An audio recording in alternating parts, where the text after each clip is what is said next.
Hey everyone, I'm Caryn Solomon, and welcome to What's IGN Crushing On, IGN Africa's official entertainment podcast. I'm your host, and I'm joined as always by my producer and editor Rebecca Barches. So this is a show where we discuss all things entertainment and pop culture with a new guest every week. We bring recommendations, news, and fun facts, sometimes touching on the more serious issues surrounding these topics.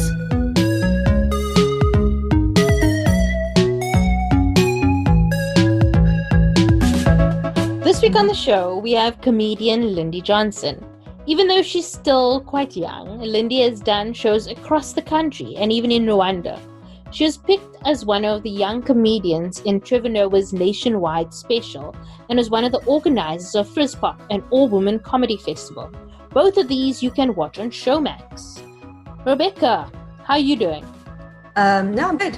I spent my week editing this awesome interview and I went over it a few times, and each time I would laugh at the same thing, which is actually quite common for me, but it was such a fun interview to edit. I mean, I've spoken to Lindy before, but she's just so naturally funny, man. Because I know that a lot of comedians, it's all about the written jokes.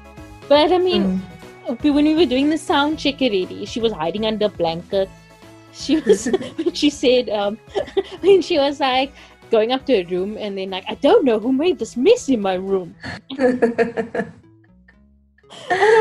And it was actually a really fun interview. So for the listeners, we should probably say a little bit about what we spoke about. So we spoke about Lindy's journey through comedy, how she decided to go into it, what she loves about it, who she loves in comedy. And then we also spoke about quite a few television series that she loves, like Marvelous Mrs. Maisel, Saturday Night Live, Brooklyn Nine-Nine. It was also quite informative because she has very strong opinions about what she watches. She spoke about a lot of shows that are some of my faves, like Brooklyn Nine-Nine and Nine-Nine. Nine-Nine and Saturday Night Live. I mean, as soon as she mentioned that, then I knew it was going to be a good interview, because it gave me flashbacks of when we were kiddos and we used to phone each other on a Saturday night, because we had such amazing social lives that we would call each other on a Saturday night just before the parties started that we went to. Obviously. The parties. Exactly. And we used to landline phone calls. We used to have full-on conversations while we were watching the show. And I don't think that is a normal thing for people to do. I feel like people do it now. They just WhatsApp each other or voice note each other or whatever. I get a lot of people who do that to me. Yeah. So they were like, oh my gosh, I'm on episode 5 now, blah, blah, blah. Or come on my podcast. When Game of Thrones was on, I used to get it a lot, because I used to watch it at 3 o'clock in the morning, and when other people finally watch it, then they would WhatsApp me while they're watching it. They're like, oh my word, that part, yo, did he just do that? But yeah, let's stop jibber jabbering and jibber jabber, and let's get to the interview with Lindy.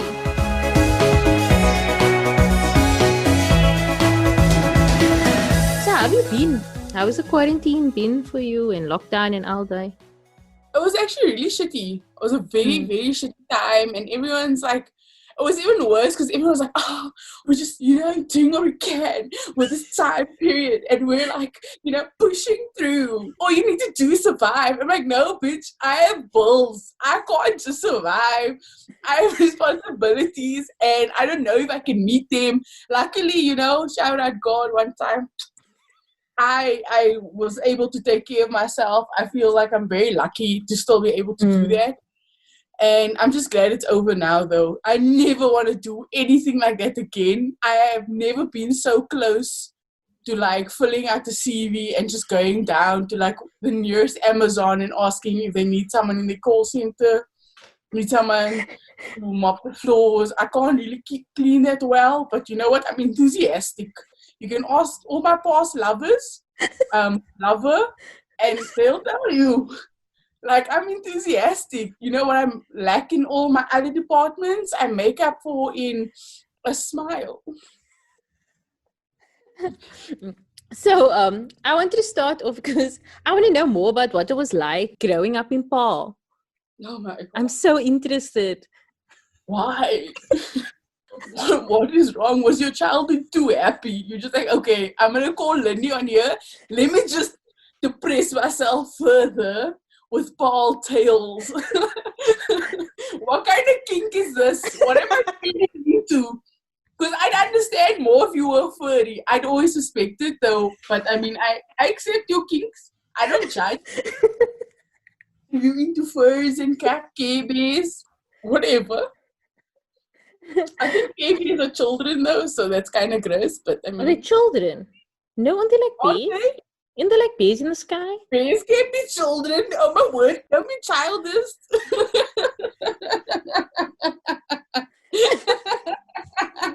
Oh my god. Okay, sorry, what was the question? Let's say, hey, we're doing an interview here. Caryn, please focus. What is it like growing up in Paarl? I'm just like, this small town with all these white people. Like, it's very interesting for me. I mean, you know, this is the thing that I was always trying to convey to other people from Paarl and other people. Just like in my comedy, I make fun of Paarl a lot. But the problem I have with Paarl is the problem I have with every single town in South Africa. It's just too segregated. And white people have all these great opportunities and you have to grow up alongside that. And just in Paarl, it's a bit more concentrated because, you know, these people are there in your face all the time and you can see how your teachers live in these massive houses on the mountain, and then you have your friends, your parents' friends, and everyone else. They're teachers too, but they can like barely afford their car payment every month or school fees for the kids. And I was just like, you know, I'm in grade 6 and I'm doing maths. How do they afford DSTV as well? What the hell?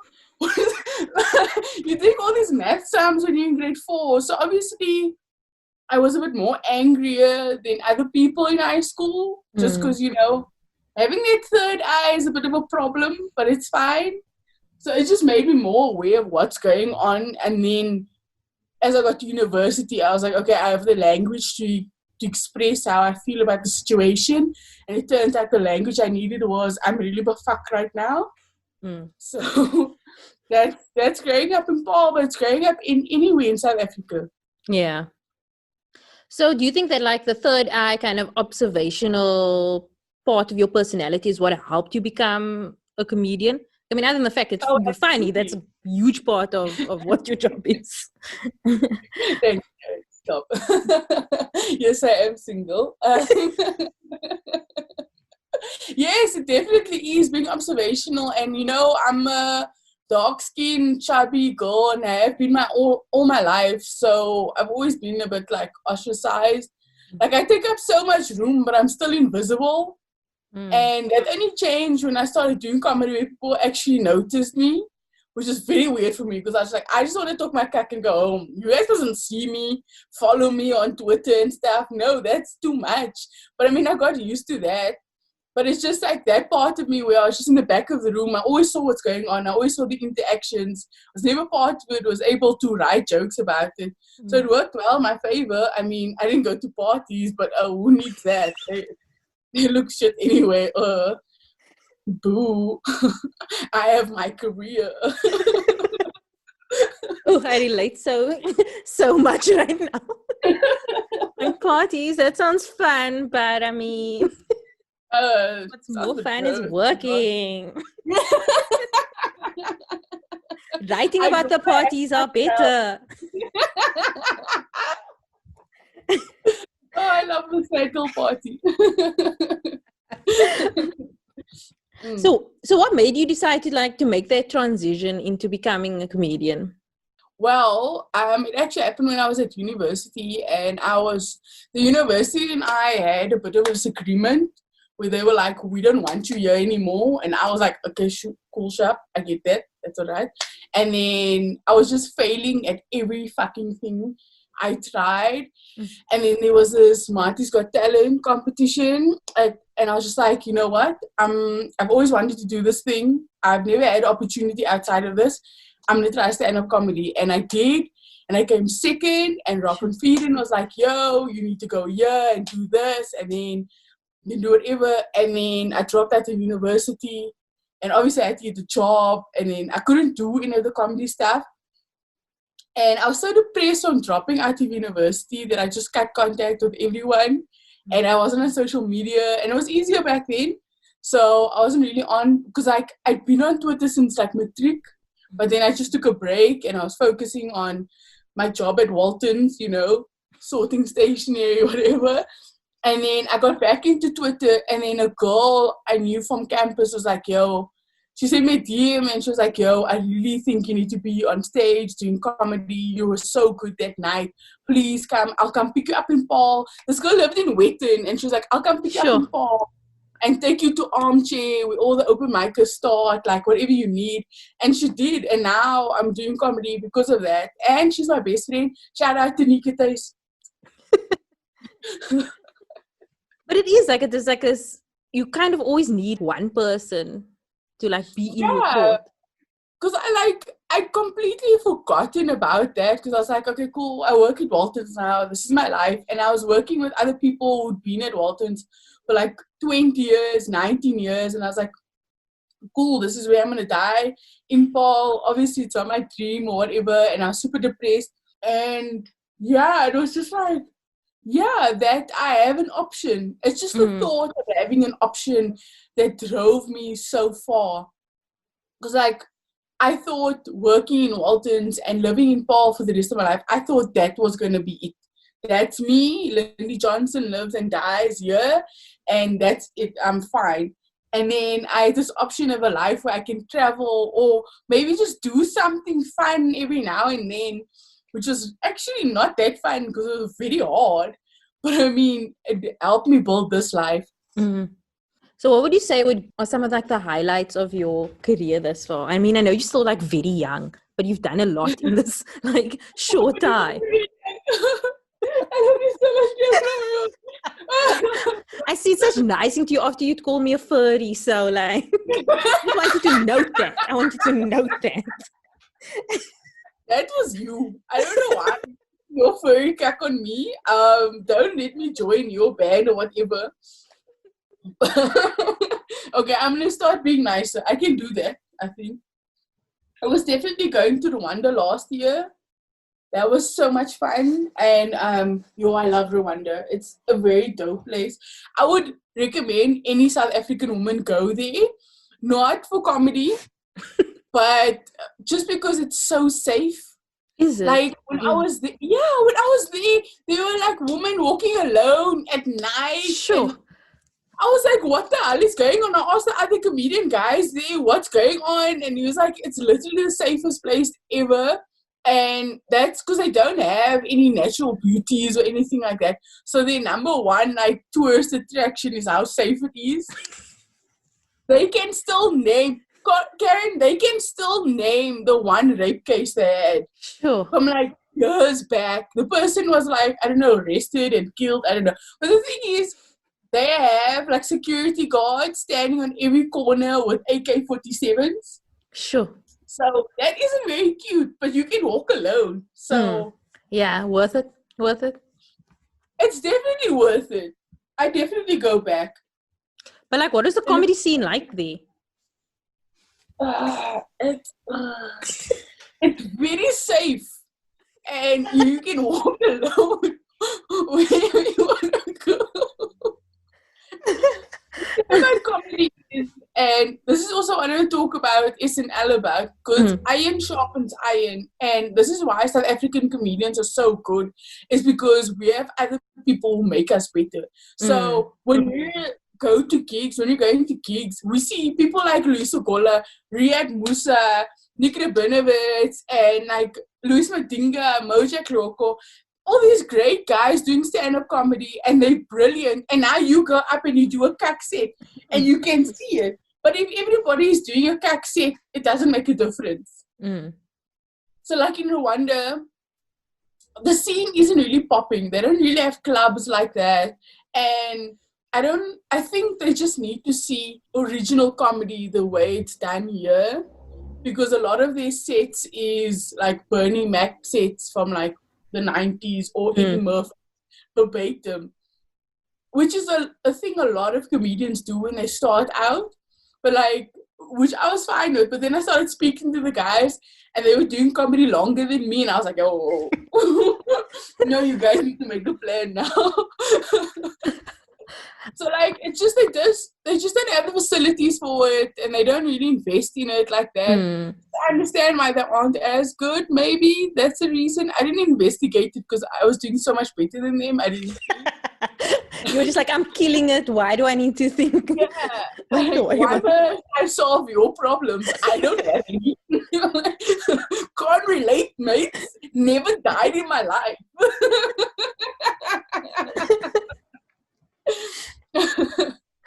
So would you say, like, I know this is probably a question you get a lot and it's probably very annoying, but it'll be the first time you get it from me. So anyway, so would you say is your favorite comedians, like local and international, whatever? Ever.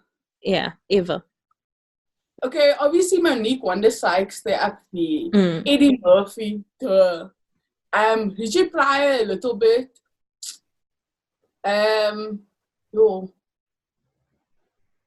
I feel like I need to watch more Richard Pryor. Like, I've heard such good things, but then I've seen stuff and it's all like, I don't know, just like of the times. Yes. You know what I mean? So, there's this one set of views that, it's named after a road. Can't remember it. I'll send you. And it's so good. I think it's on Netflix. It's so good. Because you know, he caught on fire because he was covered in cocaine. Oh, that's brilliant though. And he was running down the street screaming, like it was this massive scandal. And then he made a joke about that. And I love that because it's just, that's what comedy means to me, is like reclaiming everything that has happened in your life and laughing at it. So for me, that was the first time I saw that. And I was like, this is amazing. Because everybody was making fun of him and he's a druggie and he has no control of his life. And he was like, yo, fuck it. This is what happened and I'm going to tell it and you guys are going to laugh at it. And just, it's so powerful, man. Who else? Sarah McCallion. I can't say McCallion, but I'm going to Google it. Sarah McCallion. No, I'm saying it wrong. People on Twitter are going to laugh at me. I can't even spell it. Google is like, I don't know who this is. Is it the Sarah British? McMillan? Oh. No, I think she's... Oh, Sarah McMillan. Yeah. No idea what that is. She's brilliant. I think you'd like her as well because she's got like the school teacher vibe, but she's super smart and like not sarcastic, witty. She has glasses. Witty. Yes. I think I've seen her on like a panel show or something. The British love a panel show. I don't know why. I enjoy it. I don't watch any competition shows. Okay. Like anything like American Idols or The Voice or Chopped or MasterChef, anything like that, I hate it with my heart. Why? Because it's so depressing to me. It's just like these people go there. No, yes, when they lose and it's their dream, and then you're like, oh, I'm a single mother and my son has like cerebral palsy, and this is the one thing I have is singing, and I just love to sing. It makes me feel so better about my life, and I forget how shitty it is. And then they're like, no, Simon Cowell says you shit and you smell crack. I don't want to see people go through that rejection. I have enough rejection in my life. I don't need to partake in other people's things. No, that's a buffet that I can stay away from. The only one, but I'll stay away. And like some of your favorite stand-up specials? Like ones that you would watch again?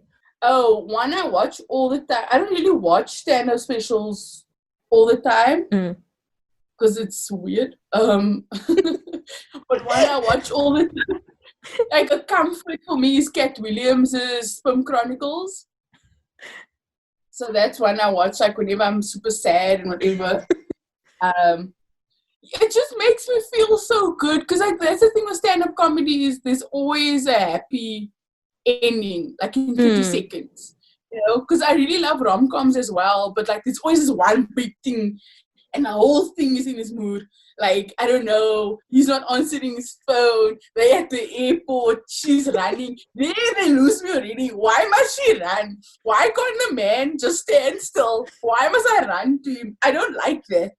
So then I watch stand-up comedy and there's a joke every 30 seconds and everyone is happy. I Cat Williams and Kevin Hart's Laugh at My Pain. That's also really good. And Ali Wong, oh my word, Ali Wong, that's one of, come on, Kevin. love both of them. I think she should make another one, but I mean, she's not touring, so it's fine. She must get pregnant first before she'll make it.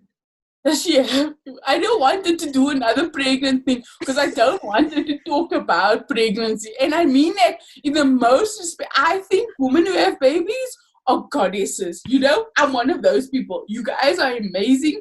I just don't want to hear anything about it because it's fucking disgusting. It makes me want to throw up my whole stomach. Not just the contents, the whole thing must be outside of my body. Like, it's so gross. It just sounds so horrific. And people that like record their pregnancies, video record it, and then watch it back. I mean, not the pregnancy, the birth of the child, like going into labor. I don't understand that. I get that though. Why? I get if you are the one who gave birth, I get that because a lot of women say that they blacked out and they can't remember anything. I hope I black out if I have children. I hope I black out. I don't want to remember that shit. But you know what? How ugly I look. Shit on the table. That is my worst fear. I know other things scare me, like things are being ripped open and my nipples are going east side, west side.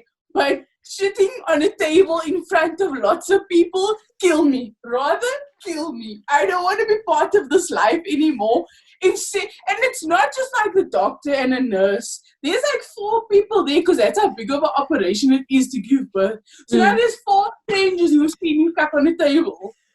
And I'm just supposed to carry on my life. You know, I work on stage. People see me. What if the doctor's there and I'm trying to do my set and he's just thinking, you can't tell a joke back on the table. I don't need that. No way. I am never giving birth. My plan was always to adopt anyway, so I'm good on that. If I have the money and I want children, I'm adopting one way. I was thinking, like, when I was preparing for the interview or whatever, I was like, the first time that I met you was at one of those pad drive at Extra Black. Oh, yeah? And then you came to sit by us and you were like, I'm avoiding this guy over there because he wants to be a comedian, but there's enough of them. I will never forget that. And then, so now what I wanted to ask you is, like, with Frizz Pop and stuff, how important is it for you to create spaces for, like, other women in comedy? I think it's extremely important. It's just, you know, my findings with Frizz Pop, we did that for like a year. And then it's very difficult to get women to do comedy. And there was just a point where I was like, I don't want to force anybody into this. Because when I started doing comedy, I went out of my way to find it. And you need that hunger when you do something like comedy. It can't come find you because stand-up comedy is a constant work in progress. You're never done. So if you had someone come fetch you to do your first stand-up comedy performance and everything was nice and hunky-dory, you are not going to have that drive. So now I think it's important that the spaces are there. I'm just not going to facilitate it as much as I used to. That's just a lesson I had to learn. It's an important lesson, but it's really dope actually. But I do feel like I'm seeing more and more younger women in South Africa coming out.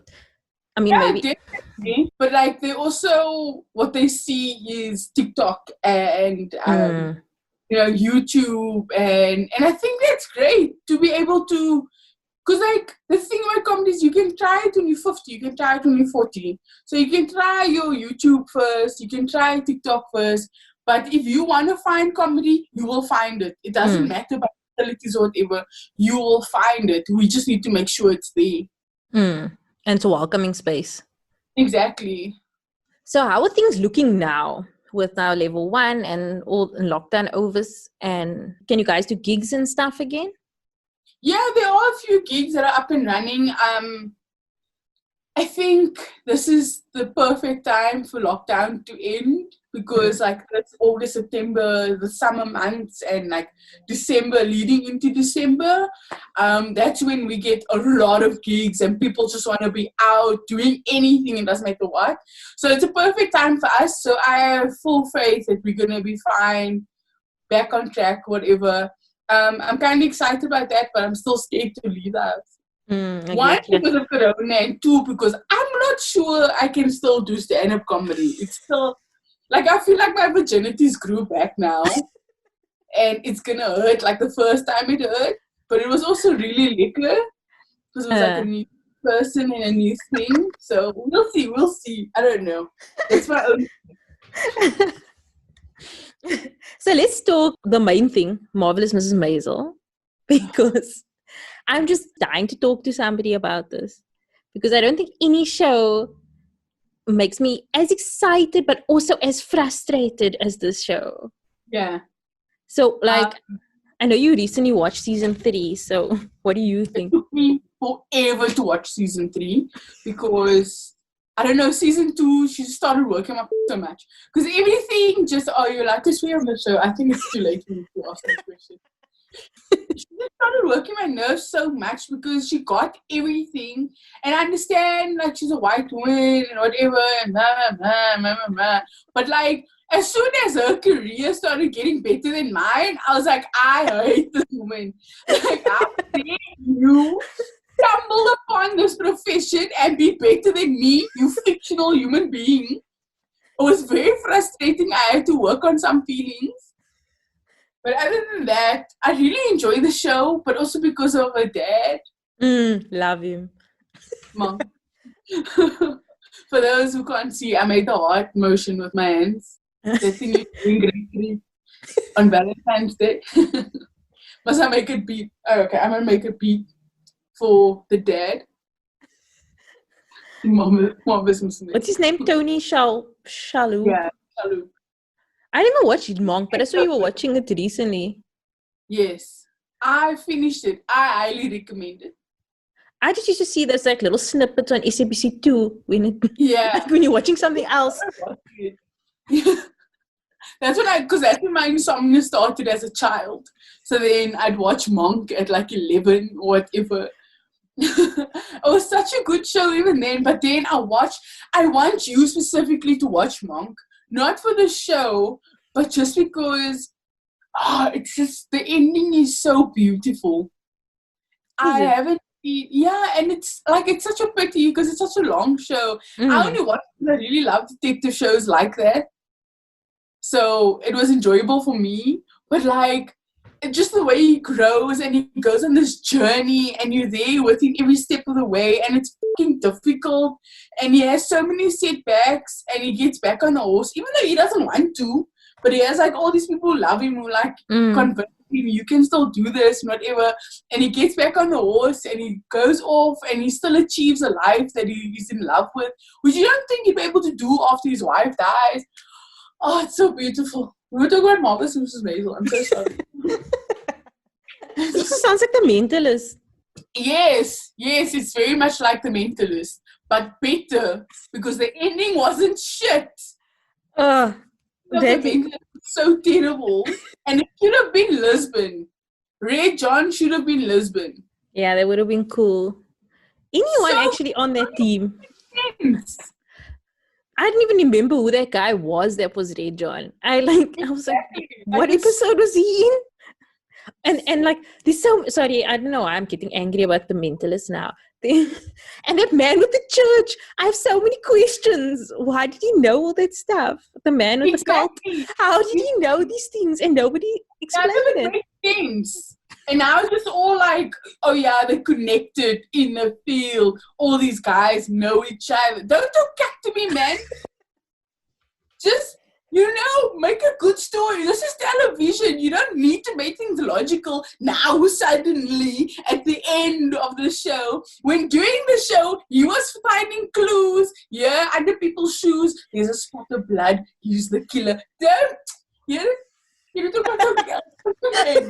Okay, Marvelous Mrs. Maisel, whatever. What was it? Actually, as you were saying about people just redoing other comic sets, I actually didn't know there was a thing until I watched Marvelous Mrs. Maisel. And yeah, I didn't know that that was like a thing that people usually did. Until it's a very common thing, especially for newcomers. It's just a thing of there's a lot of ignorance around the comedy industry. So people don't really know what's going on. So, and I don't know if they just don't think that we know. Like we don't know bloody neckies. I don't know. But I think it's an easy profession. So obviously you can just live something else and do it and then it's fine. And people laugh, so they don't know any different. So then it's fine, because not everyone's watched stuff the way we've watched stuff. But like after a performance, there'll always be like an armchair was one of my favorite things when a newcomer would come do someone else's set and then they just talk over him until he left the stage. Such good times. Okay, so let's go. I want to talk about your tweet where you said that Midge was almost like Rory from Gilmore Girls. And I know you're quite into Gilmore Girls. Like, I watched it for the first time as an adult. I think that's why. I didn't expect to get like that drawn into the thing, but also white people problems at my shit. That's where I want to be. Yeah, what? She crashed the Porsche? Oh no. That's where I want to be. I don't want to hear problems that I also have. I don't want to hear about how it's my turn to buy olive oil this time because you bought a lot. No, I have enough. I want to hear about those problems that I'm going to have in my future. So it's like Gilmore Girls was really, but like Lorelai was so annoying and Rory was so selfish. And I just love it so much. Bad characters are so much better than good characters because Luke was so boring. He was a boring person on that show. No, I always thought that Midge was like Lorelai because she had that similar kind of like blah, blah, blah, blah energy. And then, and I always said, okay, Joel was like Christopher. But then when you see the Rory thing, and I'm like, no, wait, she's Rory. She really is. No, Rory. But the thing is, because she's still a daughter. That's why. And Lorelai is a mom, and she was thrown into responsibility when she was 16. So that's why she's got that quality, because she's like Claire Dunphy. Yeah. Where you're just like, you constantly have to be on everything because your kid doesn't care. But like, Rory has no cares in the world. Mitch has no cares in the world. So Mitch focus kids. I cannot deal with how terrible a mother she is. Like, I think it's too much. Does she have kids? How she keep losing the one child, the small one, the baby. Yeah, like, they stay with the nanny the whole time. So, I don't know, like, it makes no sense to me. For me, she doesn't have children. Joel takes more care of the children than she does, which isn't a bad thing. She's pursuing a career. She's doing well. Oh my word! You can't do spoilers, eh? No, do spoilers. We just spoiled the whole of that new Mulan movie in the last episode. But I mean, Mulan's been out for years. No, the new one. Is the plot different? No, not really, but still, some people die. I'm not gonna watch it. We're not gonna spoil it again in the same. Okay. Okay, so season 3, when she gets kicked off the plane, oh my word, inject that into my veins. I loved it so much. I was like, why is this bitch crying? She literally outed this guy. Why? Yeah. Firstly, why did they invite her to the Apollo in the first place? And I know they invite white people, but still. Like, I feel like she doesn't know. Because he was an opener. she was his opener. So like they didn't know she was white, I'm sure, because that's how it works a lot of times when you accompany a big act. They don't know your name, they don't even know you're supposed to be there, all that. So like the fact that she's there doesn't surprise me. It's so easy to get in. But the fact that she said that, I was like, come on, there's no way you don't realize what you're saying. Exactly. And she could have left it at 1 or 2 jokes, but like red shoes, come on. And also, like, why didn't she prepare? She just went up there. I don't think she could have prepared for that crowd. Ah. There was no way she was going to do one of her sets. There's no way they were going to, like that all black crowd in that time in America was going to relate to her, oh, my husband left me and now I'm terrible and whatever. They're not going to relate to her jokes like that. So she had to make something up in the spot. And she could have said something about how the food and that and all the girls want to be with him and she's going to hold auditions. I made a set for her. Like, while I was watching, I was like writing a set in the back of my mind. This is what you could have made jokes. And I feel like I'm those people who always tell me after the show, I have a joke for you. So I'm just trying to keep that to myself. I don't care what she did, whatever. Oh my gosh, but she's, I don't know. I wonder if they're leaning into making her like a character that we don't like they did with Rory. I don't think so. Or we're supposed to be rooting for her. Because at the end, it made it seem like we shouldn't. Like when that ex-fiance came back and... I feel like we're supposed to feel sorry for her. Like, she's the one who made this mistake and she didn't know it was going to lead to this. And, oh my word, how could he take this opportunity from her? Like, it's that kind of thing. She's the victim, Caryn. No, she's not. I was frustrated with her when she went back to Joel and she left that the hot guy from Chuck.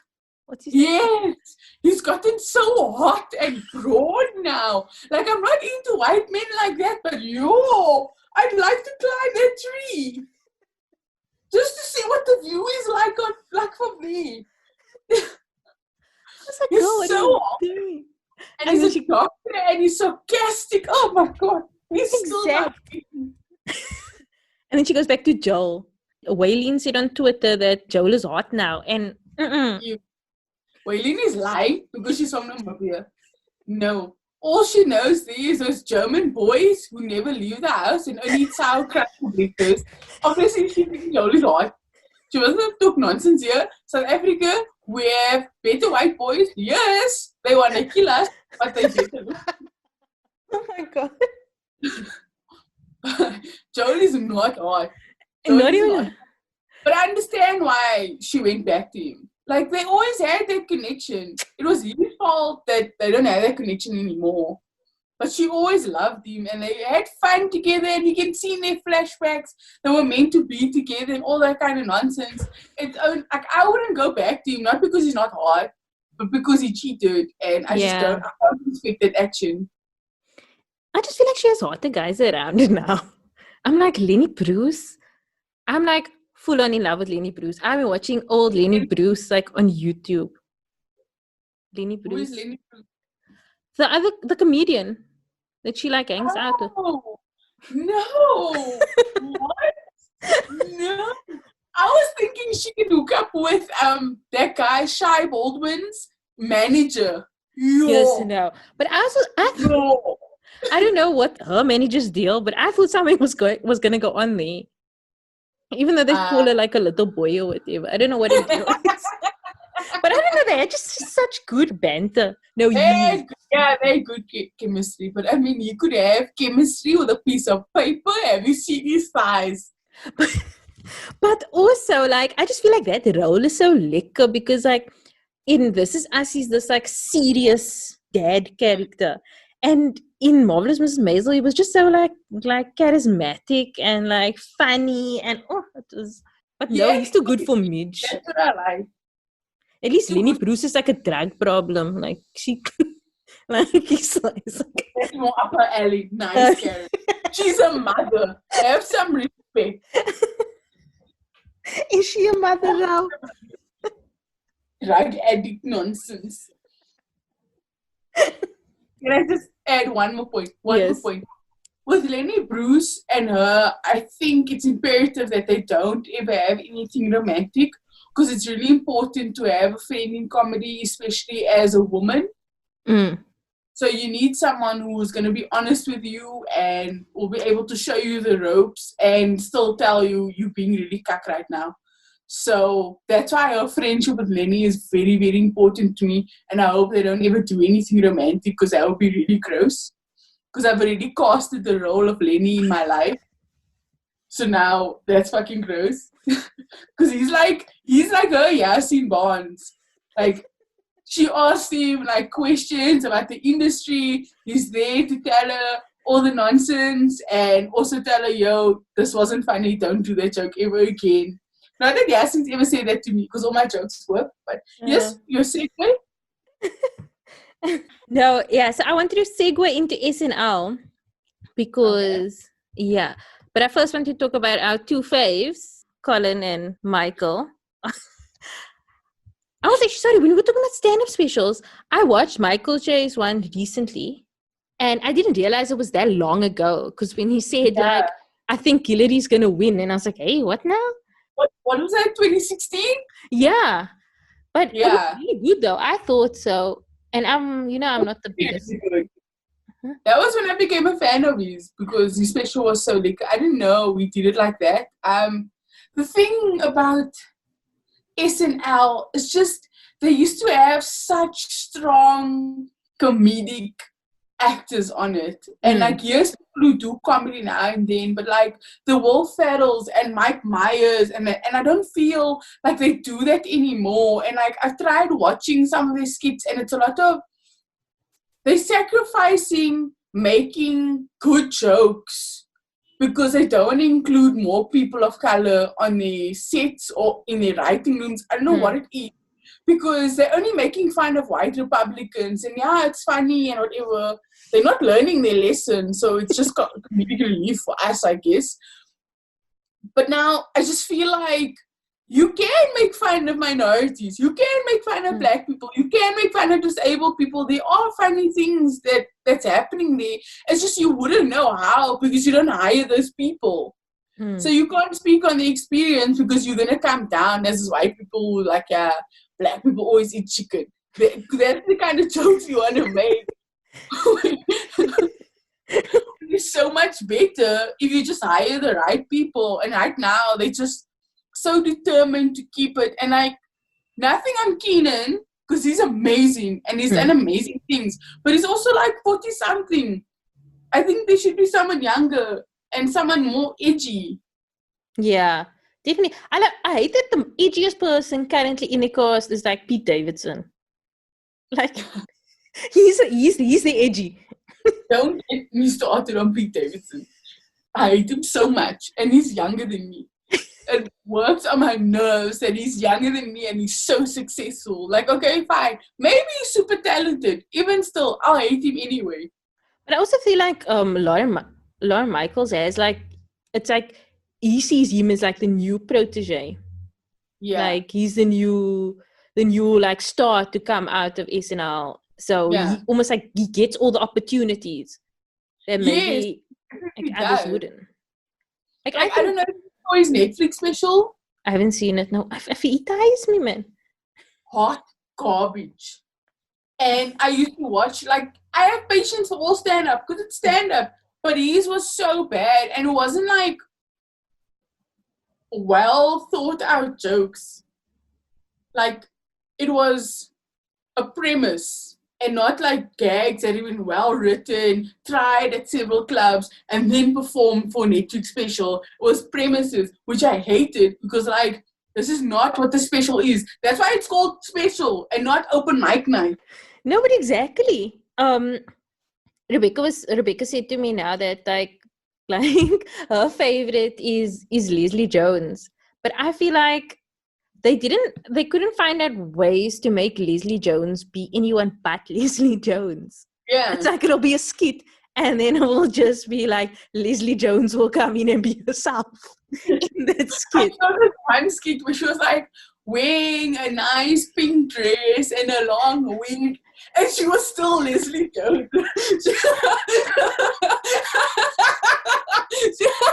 She was still shouting at people. She's like, why did you take your clothes for this? You could have just worn your leggings. It's fine. I get that. But like, yeah, there aren't any young black women on. There's that girl. Ego something. She's like Nigerian. Yeah, but I don't feel like they're not giving her enough stage time. Yeah, but I don't know what her style is, what her voice. I don't know what it is. But they did the same thing with like Sashia Zamata. Like they just never gave her screen time. Like Exactly. she wasn't, or they just didn't, or she probably wrote skits and they probably just never picked it. Yeah. Because the thing is that like you can do all that stuff, but I mean, I know Shay is like a head writer now. But he's also Michael Shea. So yeah. Like, I'm very happy when men of color succeed and they do great things for themselves. I just never take it as a win for us as well. Mm.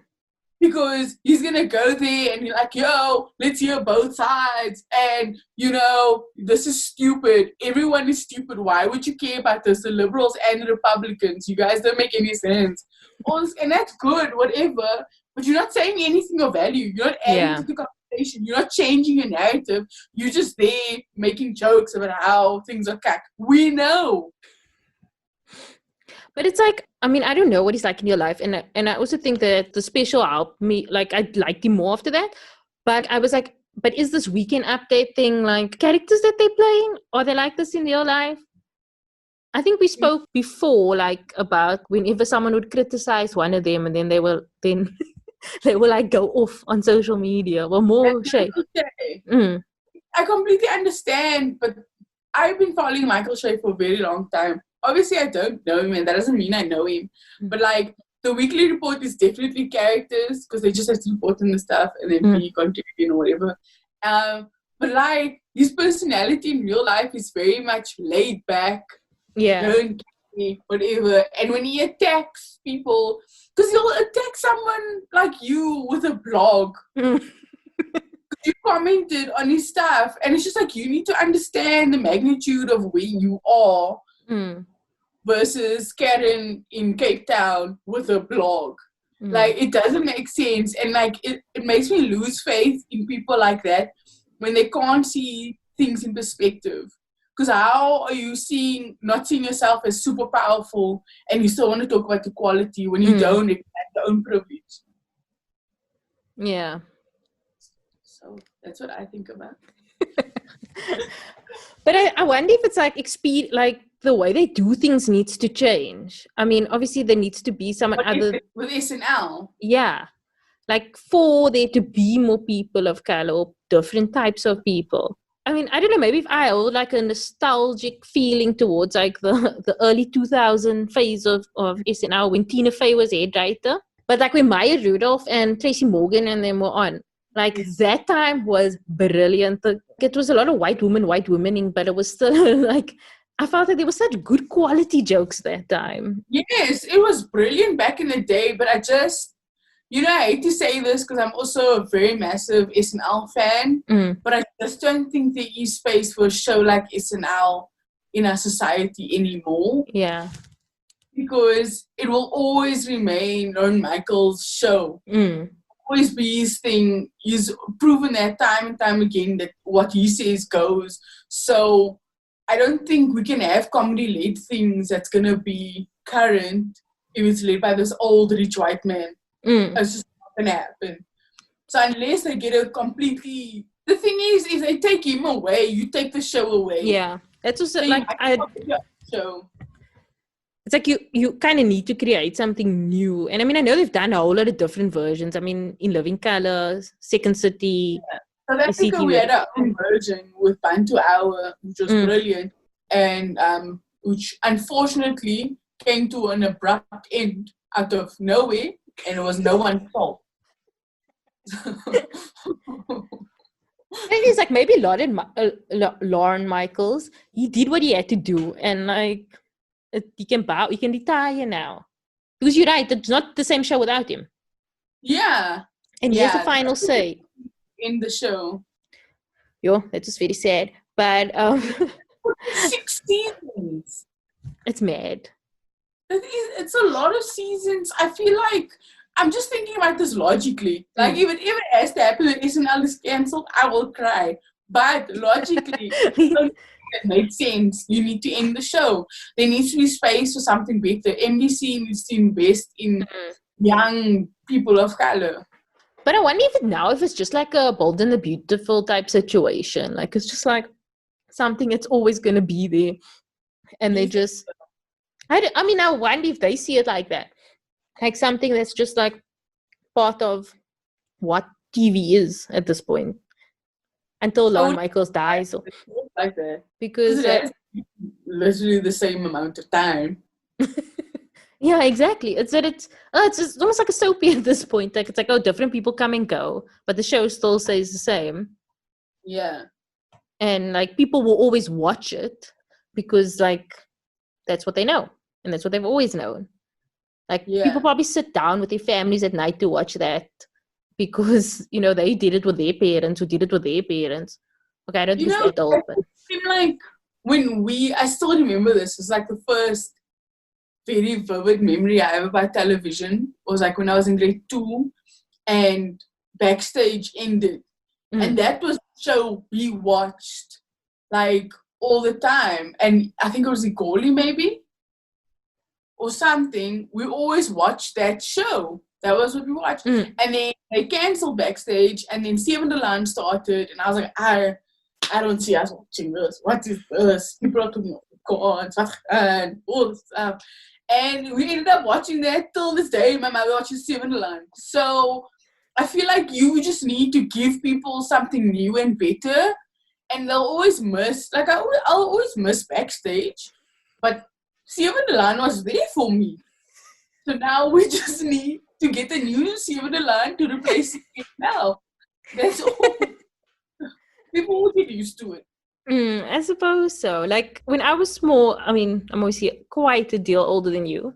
It's another compliment that I gave you. But but first, you didn't have DSTV. But also, like, SNL wasn't on TV when I was small. So, like, the knowledge of sketch comedy I knew was like In Living Color. And when that ended, I was like upset.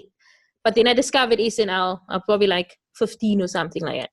But you're right, like things end, we discover something new. And I think the legacy of it is they've done what they need to do. They've done like for 50 years of it. What more? But I'm like, I get so happy. I'm always for shows ending. I rather want you to end than to drag something out.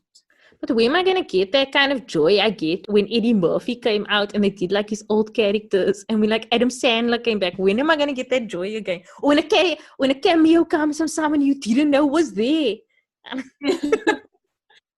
When the new show comes, you'll get more joy. Like when Seven the Line came and then George Kiriakis was there, I was like, that's my joy. That's where I'm happy. You find things to hold on to. So I wanted to ask about another show that I know that you are a fan of, Brooklyn Nine-Nine. So what do you... So how do you think they're going to move forward with the show, seeing as the way that the audience is looking at the police in the US is so drastically changed? Yeah. I mean, they have addressed it before this whole thing, which I thought was quite dope of them. But one thing I really love about Brooklyn Nine-Nine is that they don't try and make shit that isn't funny. Like, when they were talking, they had this one episode about sexism in the workplace and the way women feel and all this kind of stuff. There were jokes, but they weren't about the actual issue. And I really love that tactful response.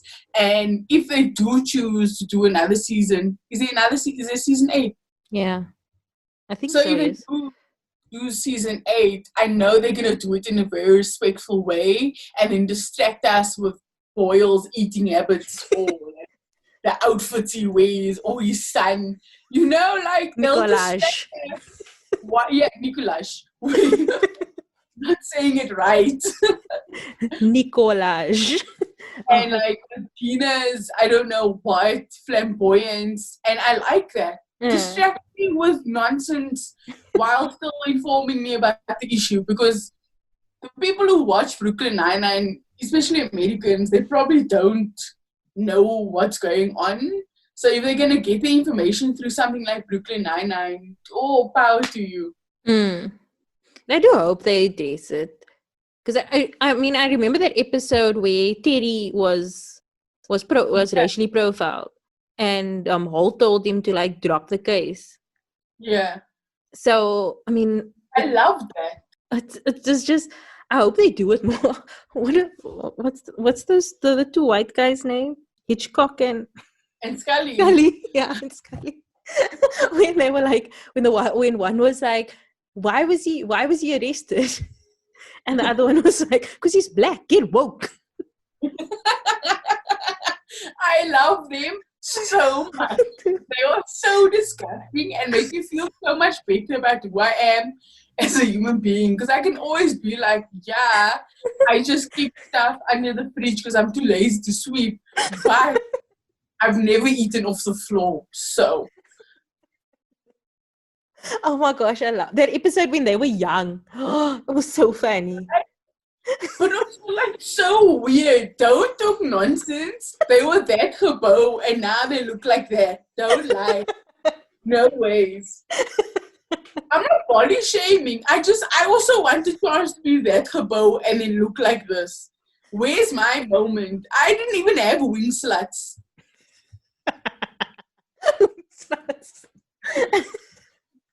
Oh my gosh, greatest twist in TV ever. At the end of that segment when they were like, Hitchcock, and you're like, oh, it's them. Okay, here's a question I've always wanted to ask you. Tell me about the origins of your crush on Tom Selleck. Oh, that's easy. So like, shame, a lot of older men that I've like worked with or whatever, and they see like my phone screen or whatever, they always think it's like from Magnum PI, but it's not. It's from Friends. Oh yeah, okay, yeah, now I get that. Being a tax. And I saw this man and he was just such a gentleman, and like everything he does and he says is so considerate. Mm-hmm. You know, he just looks like the type of guy who would run after you if you dropped a slip. Not even like your purse, a slip. He just doesn't want you to forget that you can take your microwave back in 3 months if there's a problem. Like, that is the sexiest thing you could ever be as a man, is considerate. You care about my feet. This isn't even like, I know it sounds very bottom, like, what's that? What do they always say? The bars on the floor. Yes, bars on the floor, whatever the hell. It's not. It's very difficult to find any person who's extremely considerate. So I don't think it's very weird for me to find it so attractive. And he has an apple farm. He has an apple farm in America? Yes, he lives in California. And he got in trouble because he was using water and there's a drought there. Come on, Caryn, keep up. So what else have you been watching lately? Oh. So I finished Monk. I tried to watch Lucifer, but it creeped me out because I just feel like I was raised too Christian to watch Lucifer go around and flirt with people. Go back. Are you mad? But also the trope was so tired. We were just like, oh, this unbelievably hot guy that no girl can resist is interested in this boring girl. Come on. That was just so, and it happens to be a blonde, white, pretty girl. Like, it can't even be someone interesting. She's just a policewoman. That's all. And she was like on the TV show years ago, but it's California. Everybody was. Whatever. Anyway, Lucifer, and then I tried watching Ratchet today. It didn't go well. The Good Place is something I really loved. Mm-hmm. and I enjoyed watching that a lot. I got into Dollface. Oh, I love Dollface. Do you? Yeah, it took me a bit. Is Dollface the one with Kat Dennings? Yes. It took me a hot minute, but Shay Mitchell made it worth it. I wasn't a big fan of Kat Dennings in there, though. In Dollface? Yeah. I think she's getting for more like edgier roles, and they're not using her well. But she also chooses what she does, though. She could. This is true. You make a good point, Caryn. But Shay Mitchell and Brenda Song were like spot on in that show. Brenda Song is amazing. I love her. She saves the show for me. That's it. Like, because I'm only a few episodes in, and like it's just Brenda Song that's keeping me there. Because everyone else is extremely boring. Do you not like Shay Mitchell? Yeah, but I don't like her character. Oh. I don't like it.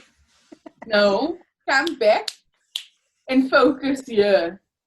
Don't come talk unnecessary things. I'm also like, I've been trying to watch Fleabag since last year, and I'm struggling so much because just watching this woman who is complete trash, who doesn't know what she's doing with her life, it's so unrelatable to me that I cannot watch. It's uncomfortable how unrelatable it is. This woman, at every point in turn, I'm just like, I don't know what's going on sometimes in the show. It's so hard, I can't relate. I watch a lot of like detective shows. But like I was watching Law and Order SVU for a while.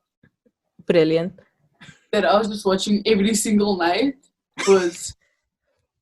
And there was one night. you tweeting about that. So there was this one night where I had an edible. Someone, if my mother listens to this, someone tricked me. They told me it was a normal biscuit. And I didn't smell or anything. And I just ate it. Because I didn't want to be rude. And then I had the edible. And then I watched an episode. And then I also smoked, which I was also tricked into doing. They told me it was incense. That's why I wanted to smell good on the inside. And then I watched an episode of Law and Order, and it freaked me out so much. You don't even understand. I was crying, and the episode wasn't scary. It was just freaky. It was so freaky. You want to hear what happened? Okay. Yeah. Please tell me what happened. Okay, so there was this family. Say we'll call them the Adams, right? Their daughter went missing, Heather, like years ago. Then they opened the door, so they like mom, dad, and two daughters. And then the one daughter ran away because like she had a fight with the other daughter. Heather ran away. Then she was a bit chubby when she ran away, whatever. Comes back, and someone knocks on the door. And she's like, hey, I'm Heather. I have the same tattoo as Heather, whatever. This girl looks so gross, like she's been living in a like jail cell, whatever, in someone's dungeon. And she tells the police everything. This is where I've been, whatever. And the sister is like, you're not Heather. I don't know who you are, but you need to leave my family alone. All this kind of stuff. And everyone's like, what the hell? It's Heather. And the mother's also like, I don't think this girl is Heather. And the police investigates further. And they're like, okay, you're not Heather, but who are you? Because you have definitely been living in someone's cell, like dungeon in their house. And it turns out she was kidnapped from her mom, this girl who is not Heather. Mm-hmm. She was kidnapped from her mom by her dad, and her dad kept her in a dungeon in their house and raped her every day. So that was a separate case. Then everyone was like, whoa. How did the family know this isn't Heather? Because it looked like Heather has a tattoo. How did they know? Kanti, the other sister, killed Heather a long time ago. Yes! That's the same thing. And the mom found out like a few years after Heather went missing that the daughter killed her, and they just left it, and they were like, I'm not going to lose two daughters. I've already lost one. Oh, my word. And then the girl got arrested. But it was so creepy to see her come back. Oh, just think, I don't know why you made me relive that, Caryn. I watched this show Evil, and it's also like a detective type show, but they investigate like supernatural type things to like see if it is supernatural, if it's just normal things. So the one lady on the team is almost like a psychologist type person, and then she's like skeptical, and there's a guy that's like a technological person. So a lot of the things that people think are supernatural is actually just something wrong with your pipes or something, like something wrong with some cables or something like that. And he checks at it. And then the other guy is like, my Coulter is like he's like a priest in training, so they do like exorcisms and stuff. Bold. Yeah. Oh, it's odd. I told you. Let me just. Where's Evil on? I think it's on TSTV. But listen, if you got creeped out by like Lucifer, some bad news for you, because this is. I wasn't like for me, supernatural. I love that kind of stuff, like scary movies with ghosts and all those kind of things. I'm fine with that, but like with Lucifer, I was just like, no, like, no, stop that. But anyway, there was this episode of the show where they went to go investigate this child, and the mother's like the parents and their one child, and they had a baby as well. So it was like Jack and Jill, and the son's name was like Sean. And anyway, so then they were like, they had to investigate the child. They're like, he keeps attacking the baby. And then they were like, we don't know what to do. We've taken him to like institutions, like send him back. He keeps on like wanting to do stuff. And the child was just creepy, man. He kept on saying weird things. And then the one point he said, so Michael was like a priest, and the priest said, if you want something, you just need to pray about it and God will give it to you, something like that. And then I don't know, something Michael comes to show him some like drawing that he did, and he comes there, and the child's like, oh, you were right, I prayed about something and it happened.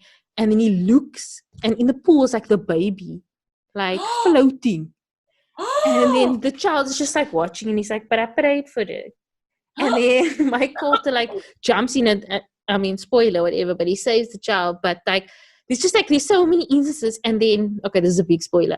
And then they're like, okay, no, there's definitely something wrong with this child. Like, the psychologist couldn't even find out properly what's wrong with him. They're like, okay, we're going to do an exorcism. So they called in like the high priest, and they come there to do the exorcism. Then they're like, the child's not here. He ran away. But then they could see that the parents obviously killed the child, because the mother was like, there's nothing I wouldn't do to like save my child. But she was obviously talking about the baby. Yeah. And it's just like, because they didn't know what else to do with their child, because they were like, no institution will take him. It was like, but that child was so creepy. Like, I was like, nee, I'm not watching this stuff at night again. But like, why did they do that? Oh, I don't know. Oh my word. I want to watch it so bad. I love things like that. Like, you investigate the thing, and then you solve it, or you come to a conclusion like that. Don't give me all the other tirantenkies about your divorce and the characters in the background. Yeah, we're having trouble at home. My baby doesn't drink milk. She only drinks formula. Nonsense like that. I don't want to hear that. I want to hear you found the killer. That's the only thing. That's actually something I was annoying me about the show, because there's the psychologist. There's some like other creepy thing with her. But she has 4 daughters that are like small, man. And they all talk at the same time, and it's so irritating. And like every time they showed her out, like at the house, because I know there's other creepy things going on there, but I'm like, I don't care. Also, there was this episode where the children got like these VR things, and there was this creepy child that just kept on appearing in their VR, like their virtual reality stuff. Wild. That's hilarious. But anyway... Before we end this off, I just want you to know, like, what's your all-time like favorite series and movie? I think it would be like My Wife and Kids. And then my favorite movie, The Last Holiday. Queen Latifah. Yeah. Brilliant movie. Who's a love interest in that movie? Was it like Common or someone? There was an Al Cool J? Yes. She said some liquor love interest. Right. But thank you so much, Lindy, for joining us. I had so much fun. Yeah, thank you so much. We'll chat again. That was our interview with Lindy. You can find her at Lindy A. I don't know how to pronounce this. On Twitter and Instagram. So the links will be in the show notes. So if you can't work it out by the way I said it, please go check there. So as always, links to everything discussed will be on our website. So Rebecca, before we head out, what have you been crushing on this week? There's this cute guy. No, I'm joking. I've been watching High Fidelity with Zoe Kravitz, and I wish that I was her. Like, she is this level of cool that I am aiming for, and I've been aiming for it all my life, but I don't think I'll ever get to that level of coolness. But also, her father is a hottie. And her mother. Huh? And yeah, her but mother. in terms of for me to actually date, her mother's beautiful. Her mother's gorgeous, but I'm talking about like hottie. So do you Lenny, think? as in. So do you think that you actually there's a chance that what's the word I'm looking for? At your level of delusion right now. Psyche. That actually sounds delusion. Yo. Wait, say it again. Actually, no, let's not say that. That's mean. We can take that out. What did you say? No, say. What are you gonna say? No, I didn't mean to say delusion, but I mean, I don't know what. Maybe psyche was the word I was looking. I want to know, like, you think that, like you're like, okay, in the next 2 weeks, I could meet up with and hook up with Lenny Kravitz, like that. He's 100%. In your proximity. 100%. He was going to be in Amsterdam. He was supposed to do a tour. So yes, to answer your question, delusional or not, possibly. But High Fidelity. As far as I know, there's no season 2. Yeah, it was cancelled. Yeah. Yeah, no, I was really disappointed that it was cancelled. I haven't gone around to watch it yet. But I really liked the book and the movie, even though I haven't seen it in a while. And I just thought, like, a gender-swapped version with Zoe Kravitz is, like, the coolest thing ever. So I was really looking forward to watching it. And I know that she herself was quite passionate about the project. And I'm quite sad that I can't.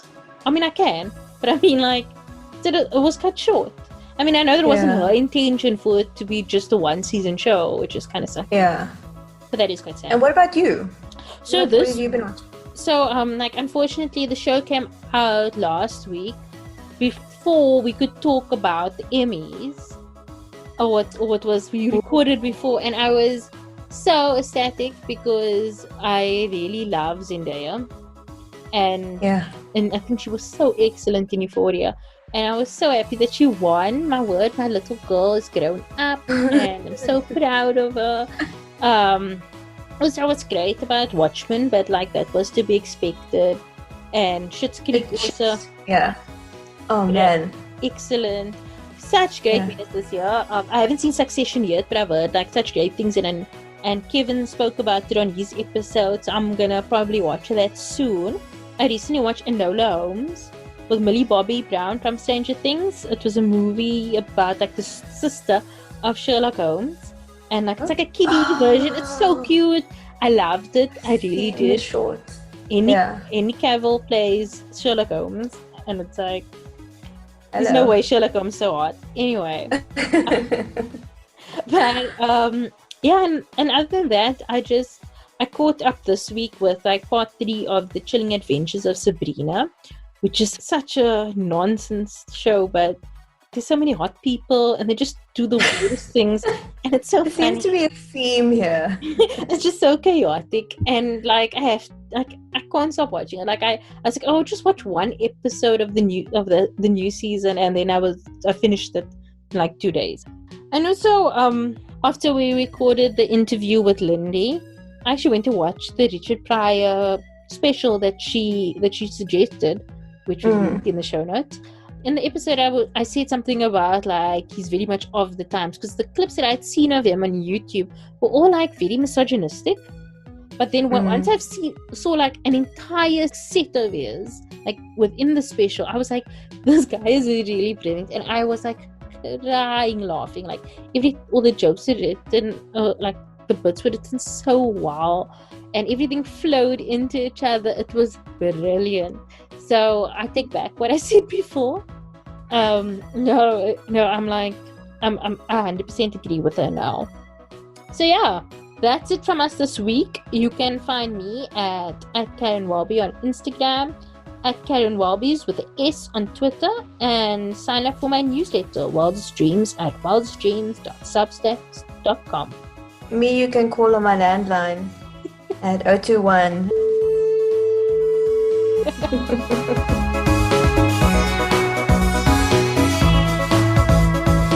The podcast can be found at Crushing on Pod on Twitter, Instagram, and Facebook.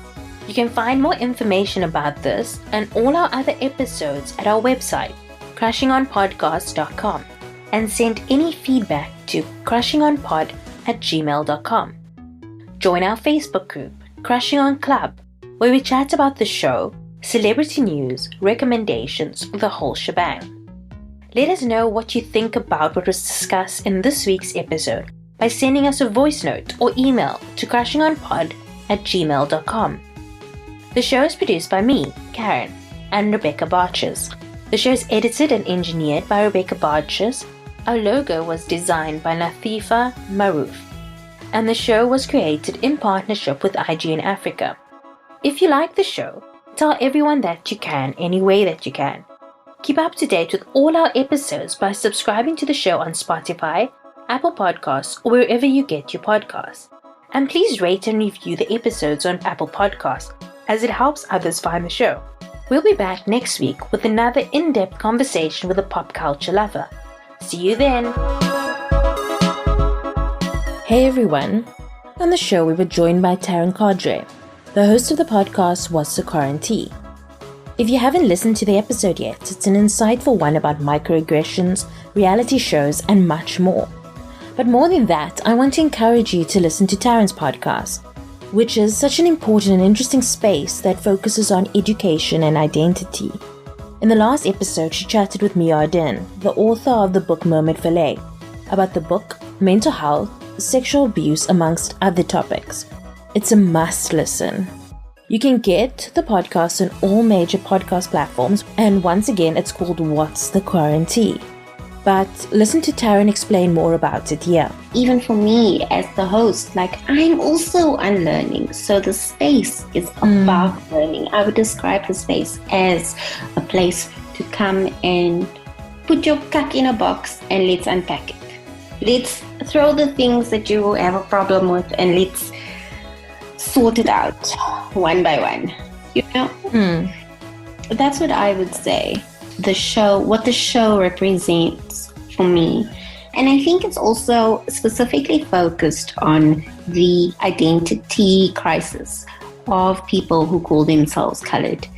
I definitely want to focus on that end, amongst other things, but that's where the core messaging lies.